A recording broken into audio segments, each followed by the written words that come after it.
चुनावी सरगर्मी तेज होने के साथ ही वोटर लिस्ट को लेकर विवाद एक बार फिर से शुरू हो गया। आम आदमी पार्टी लगातार बीजेपी पर अवैध तरीके से वोटर लिस्ट में नाम कटवाने और जुड़वाने का आरोप लगाती रही, लेकिन इन आरोपों में गुरुवार को एक नया चैप्टर खुल गया। अरविंद केजरीवाल अपने नेताओं के साथ गुरुवार को चुनाव आयोग से मिलने पहुंचे और बाहर निकलकर उन्होंने एक ऐसा बयान दे दिया जो उनके लिए गले की फांस बन गया और बीजेपी को एक बड़ा मुद्दा हाथ में आ गया है। अरविंद केजरीवाल ने कहा क्या, पहले आप सुनिए और फिर मैं आगे बढ़ती हूं। छोटी सी असेंबली है, उसमें 13,000 नए लोग कहां से आ गए? 15 दिन में कहां से आ गए? पिछले 15 दिन में 13,000 नए वोट बनने की एप्लीकेशन आई है। जाहिर तौर पे ये यूपी और बिहार से ला के यूपी आसपास के स्टेट से ला के फर्जी वोट बनवा रहे हैं ये लोग। तो अरविंद केजरीवाल ने जैसे ही यूपी और बिहार से ला कर फर्जी वोट बनवाने की बात कही, बीजेपी और यूपी बिहार की क्षेत्रीय पार्टियों ने केजरीवाल को घेरना शुरू कर दिया। दिल्ली बीजेपी की पूर्वांचल मोर्चा की तरफ से आज पूरे दिल्ली में केजरीवाल के बयान के खिलाफ मार्च निकाला गया। केजरीवाल पर पूर्वांचलियों के अपमान का आरोप लगाया गया।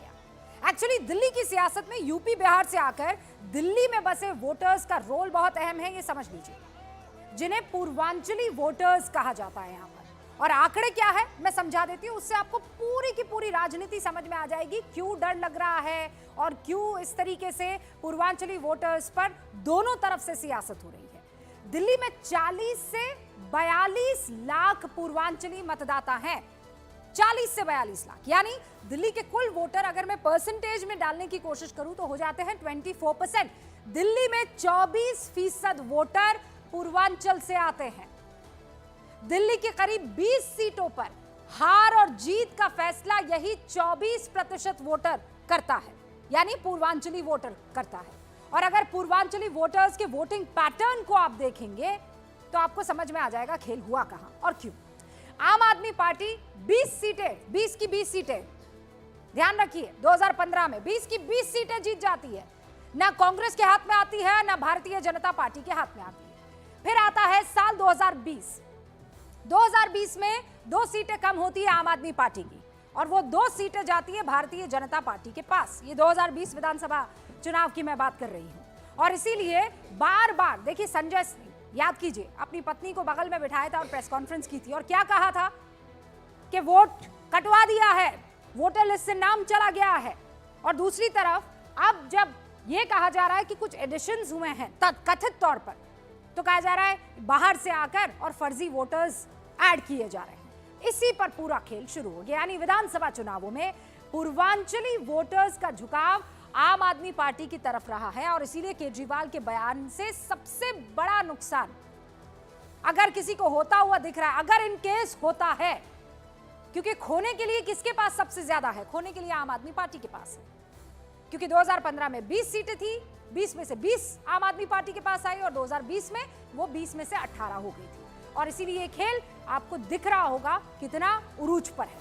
2019 में अरविंद केजरीवाल ने कहा था कि बिहार से लोग 500 रुपए टिकट लेकर आते हैं, 5 लाख रुपए तक का इलाज करवाकर वापस चले जाते हैं। और 2020 में कोविड की शुरुआत में भी केजरीवाल पर बिहार और पूर्वी यूपी के लोगों को बस में भर भर कर दिल्ली की सीमा पर छोड़ने का आरोप लगा था।